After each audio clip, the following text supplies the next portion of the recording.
Bienvenue à tous et merci de nous rejoindre pour cette nouvelle édition de l'interview. Aujourd'hui, je reçois Marie-Thérèse Chantal Mfoula, secrétaire générale adjointe de la CEAC, Communauté économique des États de l'Afrique centrale, en charge de l'intégration physique, économique et monétaire. Avec elle, nous allons évoquer la table ronde organisée le 19 mars au Congo dans l'objectif de mobiliser les financements nécessaires à la réalisation des grands projets d'infrastructures de transport en Afrique centrale, et ce à l'heure de la zone de libre-échange continentale. Bienvenue. Merci madame. Merci d'avoir accepté notre invitation. Marie-Thérèse Chantal Mfoula, la sous-région d'Afrique centrale est aujourd'hui encore présentée comme la moins intégrée du continent. L'insuffisance en infrastructure est-elle la principale cause de ce retard dans l'intégration économique de la sous-région ? Je vous remercie pour cette question. Les infrastructures sont effectivement l'un des piliers qui permet de booster le commerce, d'intensifier les flux d'échange entre les pays et les chefs d'État de la sous-région, depuis 2004, janvier, ont adopté un plan directeur consensuel des transports en Afrique centrale, qu'on abrège PDCAC, afin que les projets sur les infrastructures de transport qui ont été retenus puissent être réalisés. Et d'autre part, avec l'Union africaine, il y a un programme de développement des infrastructures en Afrique, et l'Afrique centrale étant au cœur du continent, se doit de développer ces infrastructures. Mais ce n'est pas la seule raison pour laquelle l'intégration a connu quelques retards, mais il y a des avancées ces derniers temps. Alors, vous parlez justement de ce plan directeur consensuel des transports en Afrique centrale. Il a été lancé en 2004. Ça fait déjà un certain nombre d'années. Quels ont été les obstacles au déploiement de ce plan? Ont-ils été ces obstacles? Est-ce qu'ils ont été institutionnels, stratégiques, techniques, financiers? On peut dire dès le départ qu'il y a des problèmes financiers qui s'opposent, mais vous savez également que la sous-région est une région de forêt, le deuxième poumon vert après l'Amazonie. Donc, il faut tout le temps des études environnementales, il faut assurer la gestion durable de ces forêts du bassin du Congo.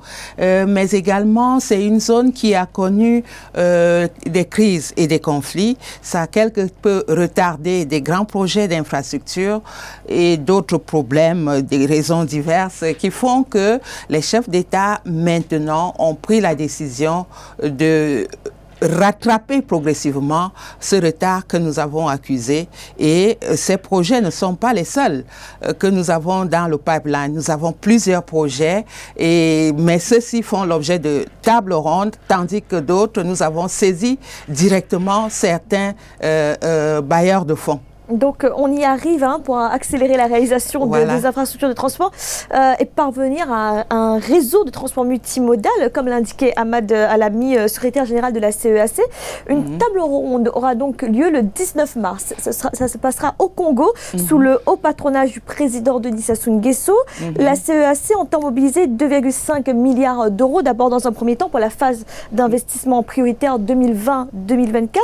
Quels sont les atouts, quels sont les arguments que la sous-région peut présenter aux éventuels investisseurs qui soutiennent ces grands projets? Oui, le 19 mars prochain à Kintélé, c'est le centre de conférence juste à proximité de Brazzaville, que se tiendra donc cette table ronde des bailleurs destinée à mobiliser les ressources pour le financement de 3 grands projets.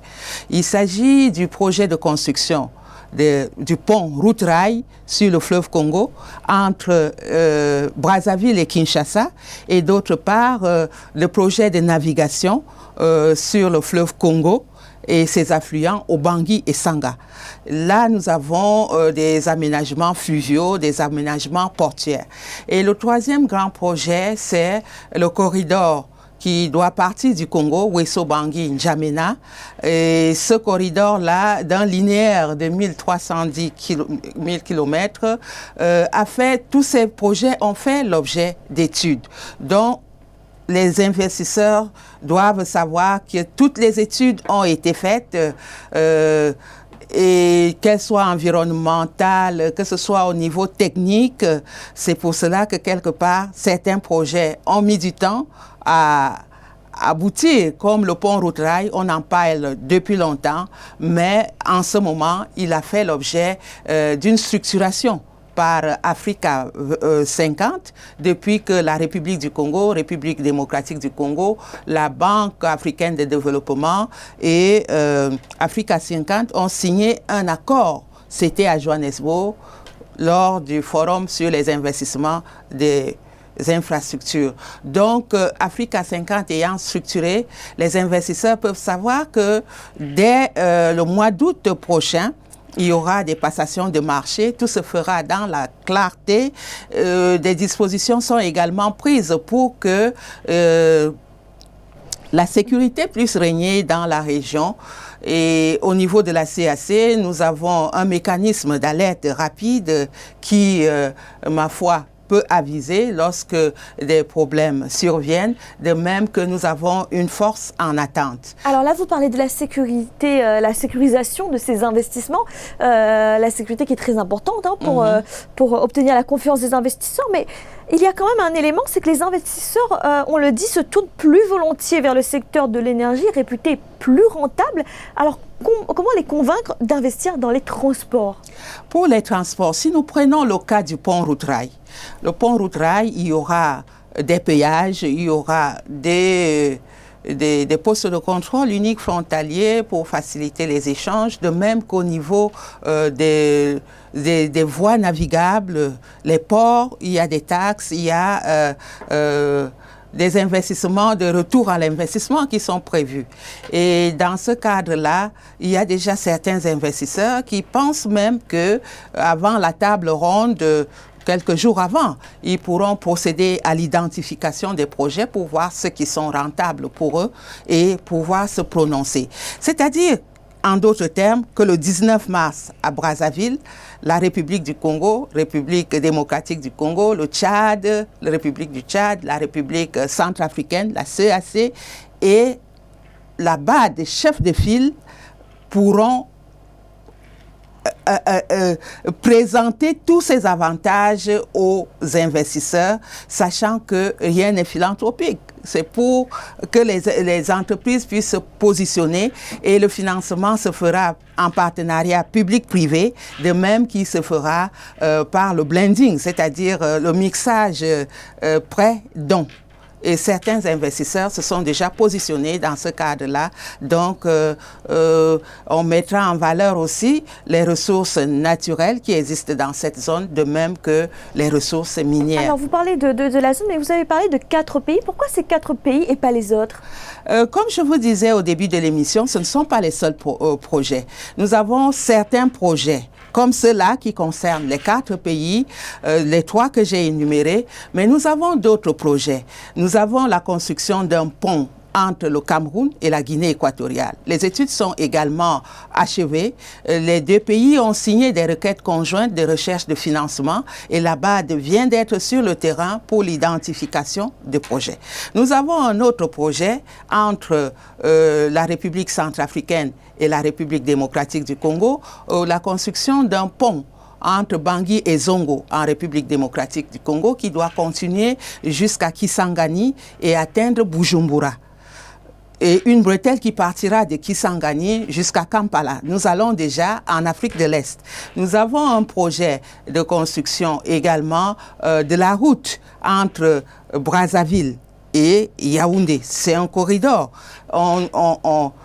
On a déjà assisté à la construction de tout le tronçon côté Congo que son Excellence M. Sassou Nguesso, président de la République du Congo, va inaugurer le 6 mars prochain, c'est-à-dire demain. Du côté du Cameroun, une partie du tronçon est déjà réalisée et il reste une partie avec une construction déjà que la CAC a réalisée du poste de contrôle unique frontalier pour faciliter les échanges et la mobilité des personnes. Nous avons entre le Gabon et le Congo, c'est dire que dans le pipeline, il y a beaucoup de projets, nous sommes dessus, il y a des études en cours de réalisation, il y a certains qui sont déjà en train d'être réalisés. C'est vous dire que nous rattrapons progressivement le retard que nous avons accusé dans ce secteur des infrastructures. Justement, hein, en parlant de retard, l'Afrique centrale met aujourd'hui l'accent sur ces infrastructures, notamment là, les infrastructures de transport. Quand on parle de marché régional, sous-régional, continental, on pense immédiatement à la zone de libre-échange continentale africaine. Les infrastructures de transport régional demeurent indissociables du succès de l'opérationnalisation de cette ZLECAf. Est-ce que le déficit en infrastructure en Afrique centrale peut freiner la mise en œuvre de la ZLECAf si ce retard n'est pas rattrapé à temps? Le retard pourrait, mais je dirais que tous les pays, 9 des 11, ont déjà signé et certains ratifié l'accord portant création de la zone de libre-échange continentale. C'est-à-dire qu'il y aura la mise en œuvre des dispositions pertinentes de cet instrument juridique. Et là, nous nous acheminons avec la Commission des Nations Unies pour l'Afrique, basée à Addis Abeba, à la diversification de nos économies. Une stratégie a déjà été élaborée, adoptée examinée par les experts et nous espérons que les ministres vont se réunir pour que les chefs d'État puissent entériner pendant le sommet ordinaire qui est prévu en juin cette stratégie, car il faut une diversification des économies. Nous sommes une zone agricole, il faudrait qu'il y ait de la transformation agroalimentaire pour que nous puissions vendre. Il faut augmenter les capacités productives pour que nous soyons compétitifs, que nous puissions vendre. Et pour ça, les voies de communication sont indispensables pour réduire la durée du transport, le coût du transport et puis désenclaver les zones de production vers les zones de consommation. C'est inévitable, mais nous pouvons commencer même avant que tous ces projets soient réalisés. Marie-Thérèse Chantabfoula, vous êtes secrétaire générale adjointe de la CEAC, Communauté économique des États de l'Afrique centrale, en charge de l'intégration physique, économique et monétaire. Merci d'avoir répondu à nos questions.